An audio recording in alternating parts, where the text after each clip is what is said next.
அனைவருக்கும் வணக்கம். எப்படி இருக்கீங்க? நல்லா இருக்கீங்களா? நான் உங்கள் எம்எம்ஐ டெய்லர். இன்றைக்கி நம்ம வீடியோவில் என்ன பார்க்க போகிறோம் அப்படின்னா, ஒரு வாரத்துக்கு முன்னாடி நம்ம ஒரு வீடியோ போட்டிருந்தோம். நம்ம இப்போ வீட்டிலேயே வச்சு டெய்லரிங் பண்ணுறோம் அப்படின்னாலோ, அல்லது வெளியில் கடைகளுக்கு போய் நம்ம வேலை பார்க்குறோம், அல்லது நம்மளே சொந்தமாக ஒரு கடை வச்சுருக்கோம் அப்படின்னா, நம்ம எப்படி நேரத்தை ஒதுக்கி நம்ம வேலைக்காக தனியாக நேரத்தை ஒதுக்கணும், வீட்டு வேலைகளுக்காக எப்படி நேரத்தை ஒதுக்கணும் அப்படின்னு சொல்லிட்டு நான் ஒரு வீடியோ நான் போட்டிருந்தோம்.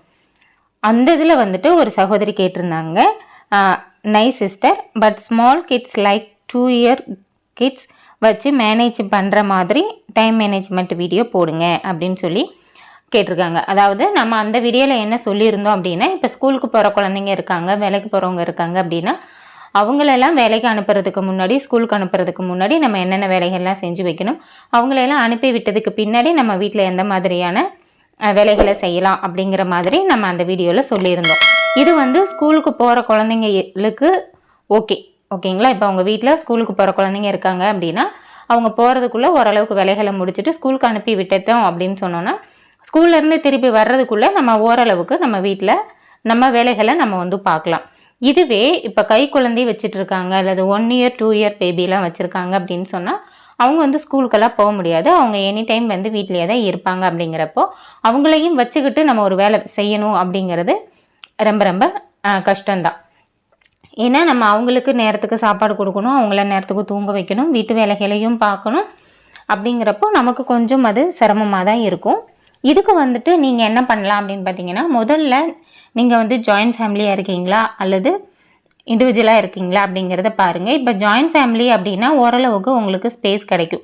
அதாவது கொஞ்சம் நேரம் வீட்டில் பெரியவங்க இருக்காங்க அப்படின்னா அவங்கக்கிட்ட நம்ம குழந்தைங்கள கொடுத்துட்டு நம்ம வேலைகளை பார்க்கலாம். அப்படி இல்லை, பெரியவங்க இல்லை, அப்படி நாங்கள் மட்டும்தான் இருக்கோம், ஹஸ்பண்ட் வேலைக்கு போயிடுவார், நான் மட்டும்தான் குழந்தைங்கள வச்சுட்டு நான் மேனேஜ் பண்ணணும் அப்படின்னு நினச்சிங்க அப்படின்னா, கண்டிப்பாக அவங்க ஹஸ்பண்ட் வேலைக்கு போகிறதுக்கு முன்னாடி, அவங்க எந்த டைமிங்க்கு போவாங்களோ அதுக்கு முன்னாடி கொஞ்ச நேரம் அவரை குழந்தைங்கள பார்த்துக்க சொல்லிவிட்டு, நீங்கள் வீட்டு வேலைகள் எல்லாமே அவங்க இருக்கும்போதே நீங்கள் வீட்டு வேலைகளை ஓரளவுக்கு முடிச்சு வச்சுக்கோங்க. கொஞ்சம் ஹெவியான ஒர்க்கெல்லாம் நம்ம குழந்தைங்கள வச்சுக்கிட்டே செய்ய முடியாது. அப்படி இருக்கும்போது நீங்கள் அவங்க இருக்கும்போதே இந்த ஹெவியான ஒர்க்கெல்லாம் முடிச்சுட்டு, பிள்ளைங்க இருக்கும்போது நம்ம சின்ன சின்ன வேலைகள் நம்ம வீட்டில் செஞ்சுக்கலாம். அவங்களையும் பார்த்துக்கிட்டே வீட்டில் வேலை செய்கிற மாதிரியான வேலைகளை மட்டும் விட்டுட்டு, நீங்கள் கிச்சனில் முடிக்க வேண்டிய வேலைகள், இந்த துணி துவைக்கிற மாதிரி வேலைகள், வீட்டுக்கு வெளியில் போய் செய்யக்கூடிய வேலைகள், இதெல்லாமே வீட்டில் யாராவது இருக்கும்போதே நீங்கள் பண்ணி வச்சுக்கோங்க. ஏன்னா அப்போ நம்ம குழந்தைங்கள நம்ம முழு கவனத்தோடு நம்ம பார்க்க வேண்டியது இருக்குது இப்போலாம். அதனால் வீட்டில் ஆள் இருக்கும்போதே நீங்கள் இந்த வேலைகளெல்லாம் முடித்து வச்சுக்கோங்க, கொஞ்சம் மெயினான வேலைகளெல்லாம். அதுக்கப்புறம் இப்போ அவங்க போயிட்டாங்க, வேலைக்கு கிளம்பிட்டாங்க அப்படின்னு சொன்னோன்னா, திரும்பியும் நம்ம வீட்டுக்குள்ளே இருக்கிற சின்ன சின்ன வேலைகளெல்லாம் குழந்தைங்கள ஏதாவது விளையாட விட்டுட்டே நம்ம அந்த வேலைகளை செஞ்சுக்கலாம். ரெண்டாவது, குழந்தைங்க கையில் மொபைல் ஃபோனை கொடுக்கறத நிப்பாட்டிடுங்க. நமக்கு வேலை இருக்கும் தான், பட் 1 வயசு 2 வயசு குழந்தைங்கள்ட்டையும் நம்ம மொபைலை கொடுத்து பழகிட்டோன்னா அவங்க ஒரே இடத்துல உட்காந்துப்பாங்க. பட் அது அவங்களுக்கு நல்லதில்லை. முடிஞ்ச வரைக்கும் அவங்கள ஃபிசிக்கலாக விளையாடுறதுக்கு விடுங்க, சரிங்களா. ஏதாவது வீட்டில் ஏதாவது விளையாட்டு பொருட்கள் இருக்குது அப்படின்னா அதை எடுத்து போட்டிங்கன்னா அது பேசாமல் ஏதாவது ஒன்று உருட்டிட்டு இருக்கும். அதுக்குன்னு ஒரு ஸ்பேஸை கொடுத்துட்டு நீங்கள் உருட்ட சொல்லி விட்டுட்டிங்கன்னா அது பேசாமல் விளையாண்டுட்ருக்கும். நம்ம வேலைகளை பார்க்கலாம். பட் நம்ம அவங்க கண்ணு முன்னாடி இருக்கக்கூடாது. இப்போ அவங்கள அந்த ரூமில் உட்கார வச்சிடுறீங்க அப்படின்னா, நீங்கள் பக்கத்து ரூமில் இருந்து நீங்கள் உங்கள் வேலைகளை செஞ்சுட்டே ஒரு கவனம் அவங்க மேலேயும் நீங்கள் வச்சுக்கணும், சரிங்களா. நீங்கள் உங்கள் வேலையில் கவனத்தில் இருந்துட்டு நீங்கள் அவங்கள கவனிக்காமல் விட்டுறவும் கூடாது. அவங்க முன்னாடியே நீங்கள் வேறு வேலை செய்யும்போது கண்டிப்பாக குழந்தைங்க அப்படி இருக்க மாட்டாங்க. திருப்பி என்ன தான் விளையாட்டு பொருட்கள் இருந்தாலும் அவங்க நம்மக்கிட்ட தான் திரும்பி திரும்பி வருவாங்க. அதனால் இதை மட்டும் கவனத்தில் வச்சுக்கோங்க. குழந்தைங்களையும் ஒரு பார்வை பார்த்துட்டே அவங்களையும் விளையாட விட்டுட்டே நீங்கள் செய்யலாம். அவங்களுக்கு சாப்பாடு கொடுக்குற நேரத்தில் சாப்பாடு கொடுத்துட்டு, அவங்களுக்கு பசி இல்லைன்னா எந்த குழந்தையும் அடம் பிடிக்காது. பசி இருக்கும்போது அந்த குழந்தைங்க எதுக்கு அழுகிறாங்க, எதுக்கு சினுங்குறாங்க, எதுக்கு அடம் பிடிக்கிறாங்க அப்படின்னே நம்மளால் கண்டுபிடிக்க முடியாது. அதனால் குழந்தைங்களுக்கு பசி இல்லாமல் நீங்கள் சாப்பிட்றதுக்கு ஏதாவது கொடுத்துட்டீங்க அப்படின்னு சொன்னால் கண்டிப்பாக எந்த குழந்தையும் பெரும்பாலும் அடம் பிடிக்காது. சில குழந்தைகள் நம்ம குழந்தையிலேருந்தே பிறந்ததுலேருந்தே நம்ம கையிலேயே வச்சு பழகிட்டோம் அப்படின்னு சொன்னோன்னா அது நம்ம கையை விட்டு போகவே போகாது. அதனால் முடிஞ்ச வரைக்கும் குழந்தைங்க பிறந்ததுலேருந்தே கொஞ்சம் டிஸ்டன்ஸ் நம்ம மெயின்டைன் பண்ணலாம். அதுக்காக குழந்தைங்கள தூக்கவே கூடாது அப்படின்னு சொல்லலை. குழந்தைங்கள நம்ம தூக்கியே வச்சுருக்கும்போது அவங்களுக்கு அந்த நம்மளுடைய ஹீட் அவங்க உணருவாங்க. அப்படி இருக்கும்போது அதை விட்டு கொஞ்சம் தள்ளி இருந்தால் கூட குழந்தைங்க சினுங்குவாங்க. சரிங்களா? அதனால வந்துட்டு இதையும் நீங்க பார்த்துக்கோங்க. மெயினா இப்ப 2 வயசு குழந்தைங்க, 1 வயசு குழந்தைங்கன்னா, கண்டிப்பா பகல்ல வந்து ஒரு 2 மணி நேரத்துல இருந்து 3 மணி நேரம், 4 மணி நேரம் வரைக்கும் கூட அவங்க தூங்குறதுக்கு வாய்ப்பு இருக்கு. அதனால முடிஞ்ச வரைக்கும் மதியான நேரங்கள்ல ஒரு 2 மணி நேரத்துலேருந்து 3 மணி நேரம் அவங்கள வந்து நல்லா திருப்தியா தூங்க வச்சுடுங்க. அப்பதான் அவங்க நைட்டும் நல்லா தூங்குவாங்க. தூங்கி எந்திரிக்கணும். குழந்தைங்க வந்து ஒண்ணு சாப்பாட்டுக்கு சிணுங்குவாங்க, பசிக்கு சிணுங்குவாங்க, 2வது தூக்கத்துக்கு சிணுங்குவாங்க. அவங்கள தூங்க வச்சுட்டு, அவங்க தூங்கிக்கிட்டு இருக்கும்போது நீங்க என்னவெல்லாம் வேலை செய்யணுமோ, அவங்க தூங்குற நேரம் தான் பகல்ல நீங்க உங்களோட ஒர்க்க பார்க்கறதுக்கு வச்சுக்கணும். மத்தபடி வீட்டு வேலைகள் செய்யறது எல்லாமே அவங்கள வச்சுக்கிட்டே நம்ம செஞ்சிடலாம். அவங்கள விளையாட விட்டுட்டே செஞ்சிடலாம். இல்லைன்னா டிவி போட்டு விட்டுட்டே நம்ம செஞ்சிடலாம். மொபைல மட்டும் கையில கொடுக்காதீங்க. டிவி இருந்ததுன்னா டிவி போட்டு விட்டுருங்க. அது ஏதாவது ஒண்ணு பார்த்துட்டு அப்படியே இருப்பாங்க. அ அதனால வீட்டுக்குள்ள இருக்கிற வேலைகளை எல்லாம் அவங்கள வச்சுட்டே செஞ்சிடலாம். பட் இது இல்லாம நீங்க டெய்லரிங்கோ, இல்ல வேற ஏதாவது வேலையோ வீட்லயே இருந்து நீங்க வேலை செய்யும்போது, குழந்தைங்க முழிச்சிட்டு இருக்கும்போது நீங்க அந்த வேலை செஞ்சீங்கன்னா, ஏதாவது ஒரு வகையில டிஸ்டர்ப் ஆகும். அ அது வந்து சரியா இருக்காது. நம்ம வேற எந்த வேலை செஞ்சாலும், இல்ல டெய்லரிங்கே செஞ்சாலும் கையில நமக்கு சிசர் இருக்கும். இதெல்லாம் நம்ம குழந்தைங்க இருக்கிற இடத்துல நம்ம கொஞ்சம் பத்திரமா தான் இருக்கணும். அதனால அவங்க தூங்கும்போது நீங்க பகல்ல என்ன வேலை செய்யணுமோ செஞ்சுக்கோங்க. சரிங்களா? இப்ப கட்டிங் போடுறது எல்லாமே அவங்க தூங்கும்போது போட்டுக்கலாம். இல்ல நைட்டு தூங்க வச்சதுக்கு பின்னாடி நம்ம வந்து கட்டிங் போட்டு நம்ம வந்து வச்சிரலாம். 2வது இப்ப 2 வயசு குழந்தைங்கன்னா, நீங்க மிஷின்ல உட்காந்தீங்கன்னா, அந்த மிஷின் சவுண்டுக்கு வந்து மிஷினுக்குள்ளேயே தான் காலுக்குள்ளேயே தான் வந்து சுத்திட்டே இருப்பாங்க. முடிஞ்ச வரைக்கும் அவங்களையும் பார்த்துட்டு, அவங்கள வந்து அவங்க மேல கோவப்படாம, அவங்கள அ திட்டாம, அவங்க கூட ஜாலியா நீங்க விளையாண்டுட்டே நீங்களும் உங்க வேலைகள பார்த்தீங்க அப்படின்னு சொன்னா, அவங்களுக்கும் வந்து அ ஒரு இதா இருக்காது. இப்ப நம்ம திட்டுறோம் அல்லது அடிக்கிறோம், இல்ல வந்து ரொம்ப டென்ஷன் ஆகுறோம் அப்படின்னு சொன்னோம்னா, அது நமக்கும் நல்லதில்ல, குழந்தைங்களுக்கும் நல்லதில்ல. பட் குழந்தைங்க வந்து நம்ம காலம் சுத்தி தான் வருவாங்க. அப்படி வரும்போது, அவங்களையும் பக்கத்திலேயே வச்சுட்டு விளையாட விட்டுட்டே நீங்க வந்து ஸ்டிச் பண்ண முடியும் அப்படின்னா, நீங்க வந்து தாராளமா ஸ்டிச் பண்ணலாம். இல்ல உங்க வீட்ல பெரியவங்க இருக்காங்க, இல்ல பக்கத்துல வந்து ரிலேட்டிவ்ஸ் யாராவது இருக்காங்க அப்படின்னா, கொஞ்ச நேரம் அவங்கள பார்த்துக்க சொல்லிட்டு, நீங்க உங்க வேலைகள வந்து தாராளமா செய்யலாம்.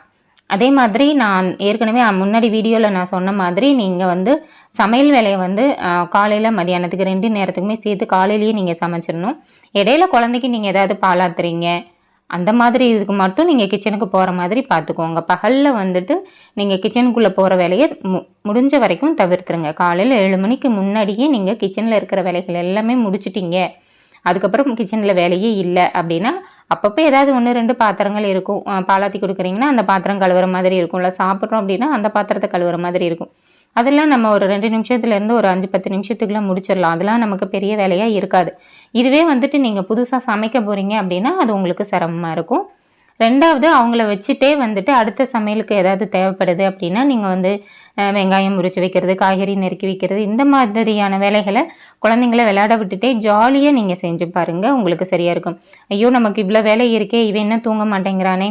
இவன எப்படியாவது தூங்க வச்சுட்டு நம்ம இந்த வேலைகள் செய்யணும் அப்படிங்கிறத நினைக்காம, அவங்களையும் விளையாட விட்டுட்டே, அவங்களையும் பார்த்துக்கிட்டே நம்ம எப்படி வேலைகள் செய்யறது அப்படின்னு நீங்க பார்த்தீங்க அப்படின்னா, குழந்தைங்களும் சந்தோஷமா இருப்பாங்க. நீங்களும் சந்தோஷமா இருக்கலாம்.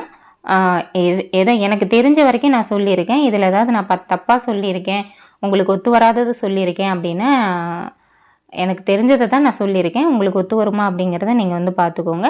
2வது முடிஞ்ச வரைக்கும் நீங்க குழந்தைங்கள வச்சிருக்கீங்க அப்படின்னு சொன்னா, உங்களுடைய பேரண்ட்ஸோ, இல்ல அவங்களுடைய பேரண்ட்ஸோ நீங்க வந்து உங்க கூட வச்சுக்கிறது நல்லது. முடிஞ்ச வரைக்கும் குழந்தைங்க வந்து அவங்க தாத்தா, பாட்டி கையால வளர்றது ரொம்பவே அ அவசியம். அதுவும் இந்த நாட்கள்ல நம்ம வந்து வேலை வேலைன்னு அலையும் பொழுது, பெரியவங்கள வச்சுட்டோம்னு சொன்னோம்னா, அவங்க சின்ன சின்ன வேலைகள் வீட்ல இருக்கிற சின்ன சின்ன வேலைகள் அவிங்க செய்வாங்க. அதாவது துணிகள வந்து துவைச்ச துணிகள மடிச்சு வைக்கிறது, 1, 2 பாத்திரங்கள் இருந்தா அத கழுவுறது, காய்கறி நறுக்கி குடுக்கறது, அப்படியே குழந்தைங்கள பார்த்துக்கிறது. இந்த மாரி சின்ன சின்ன வேலைகள் அவங்க செஞ்சு குடுத்தாங்க அப்படின்னாலுமே, அது நமக்கு பெரிய ஹெல்ப்பா வந்து இருக்கும். இல்லைங்க எங்களுக்கு அப்படிலாம் பெரியவங்க சப்போர்ட்டே இல்ல. நாங்க தான் வந்து எங்கள பார்த்துக்கணும் அப்படிங்கிற பட்சத்தில, நீங்க வந்து எப்பயுமே ஹேப்பியா இருங்க. நம்ம யா அதாவது ஹெல்ப்புக்கு ஆள் இருந்து நம்ம செய்யறதுங்கிறத விட, ஹெல்ப்புக்கு யாருமே இல்லாம, நாமளே முட்டி மோதி எந்திரிச்சு வர்றோம் இல்லையா? அது ரொம்பவே விசேஷமானது. அதனால நீங்க இதுக்கு வருத்தப்படணும் அப்படிங்கிறது கிடையாது. அதனால நீங்க முடிஞ்ச வரைக்கும் குழந்தைங்கள வச்சுக்கிட்டே நம்ம எந்த மாதிரியான வேலைகள் செய்யலாம். இப்ப நீங்க ஒரு வேலை செய்ய போறீங்கன்னு வச்சுக்கோங்களேன். நீங்க குழந்தைங்கள்ட்ட பேசுங்க. "தங்கம், அம்மா இந்த மாதிரி நான் இந்த வேலை செய்ய போறேன்.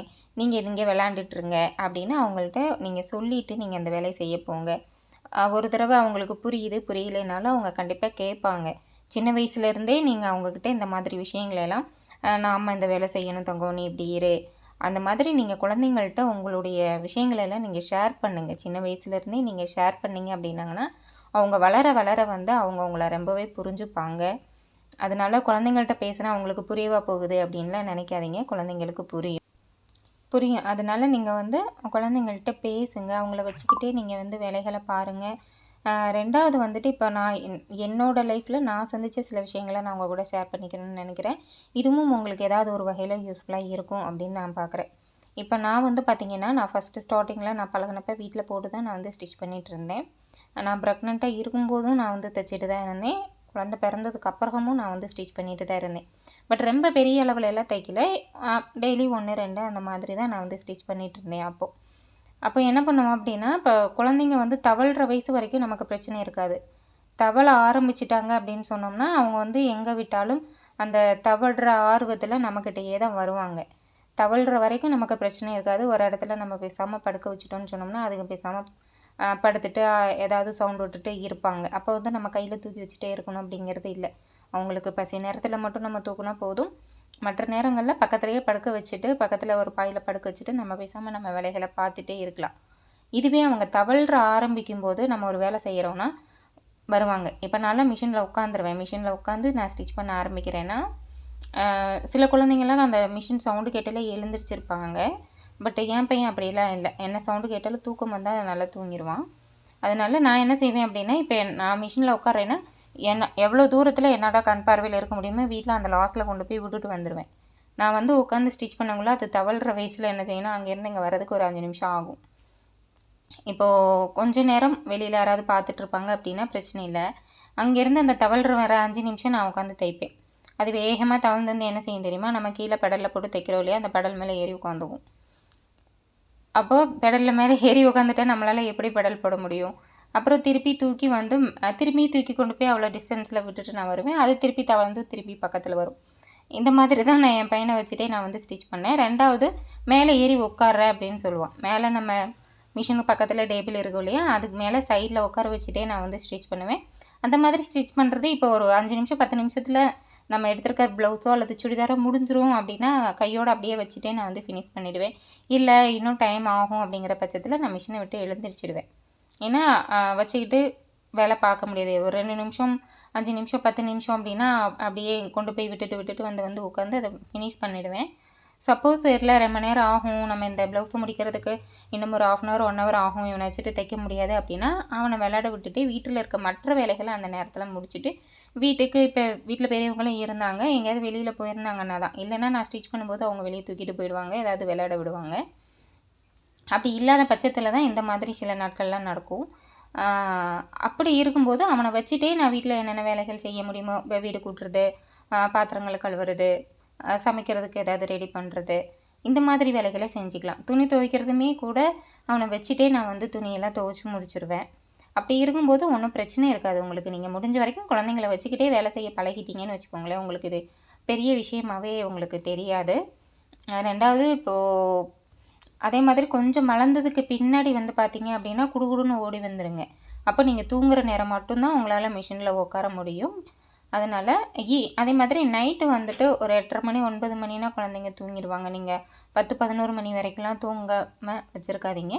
ஒரு 8:30 மணி 9 மணினா தூங்க போட்டுருங்க. தூங்க போட்டிங்கன்னா அதுக்கப்புறம் எப்படி ஒரு 1 மணி நேரம் 1.5 மணி நேரம் நம்மளால் நம்ம வேலைகளை செஞ்சுக்க முடியும். நமக்கு வீடு கொஞ்சம் ஸ்பேஸியாக இருக்குது அப்படின்னா அவங்கள ஒரு ரூமில் தூங்க வச்சுட்டு நீங்கள் ஒரு ரூமில் வந்து ஸ்டிச் பண்ணலாம். முடிஞ்ச வரைக்கும் அவங்களுக்கு அந்த சவுண்டு கேட்காத அளவுக்கு. இல்லை வீடு வந்து சின்ன வீடு தான், சவுண்டு வந்து கேட்கும் அப்படிங்கிற பட்சத்தில் குழந்தைங்களுக்கு வந்து அந்த சவுண்டையும் பழகிடுங்க. நல்லா அசந்து தூங்கிட்டாங்க அப்படின்னா எழுந்திருக்க மாட்டாங்க. நீங்கள் குழந்தைங்களில் இருந்தே நீங்கள் வந்து நம்ம வந்து குழந்தைங்களுக்கு சொல்லி நம்ம வந்து வளர்க்கணும், சொல்லி கொடுத்து வளர்க்கணும். அவங்க அந்த சூழல் பழகிட்டாங்க அப்படின்னு சொன்னோம்னா அது நமக்கும் ஈஸியாக இருக்கும், குழந்தைங்களுக்கும் அது வந்து பெரிய பிரச்சனையாக இருக்காது. முடிஞ்ச வரைக்கும் ட்ரை பண்ணி பாருங்கள். இந்த வீடியோ உங்களுக்கு ரொம்பவே யூஸ்ஃபுல்லாக இருந்திருக்கும் அப்படின்னு நினைக்கிறேன். இந்த வீடியோ உங்களுக்கு பிடிச்சிருந்தால் லைக் பண்ணுங்கள். யாருக்காவது யூஸ்ஃபுல்லாக இருக்கும் அப்படின்னு நினச்சிங்க அப்படின்னா அவங்களுக்கும் இந்த வீடியோவை ஷேர் பண்ணுங்கள். இது வரைக்கும் நீங்கள் நம்ம சேனலில் சப்ஸ்கிரைப் பண்ணாமல் பார்த்துட்ருக்கீங்க அப்படின்னா சேனலை மறக்காமல் சப்ஸ்கிரைப் பண்ணிக்கோங்க. பக்கத்தில் ஒரு பெல் ஐக்கான் இருக்கும், அதையும் அழுத்திடுங்க. அப்போ தான் நான் போகிற வீடியோஸ் உங்களுக்கு நோட்டிஃபிகேஷனாக கிடைக்கும். நீங்களும் என்னோடய வீடியோஸை மிஸ் பண்ணாமல் பார்க்கலாம். நன்றி, வணக்கம்.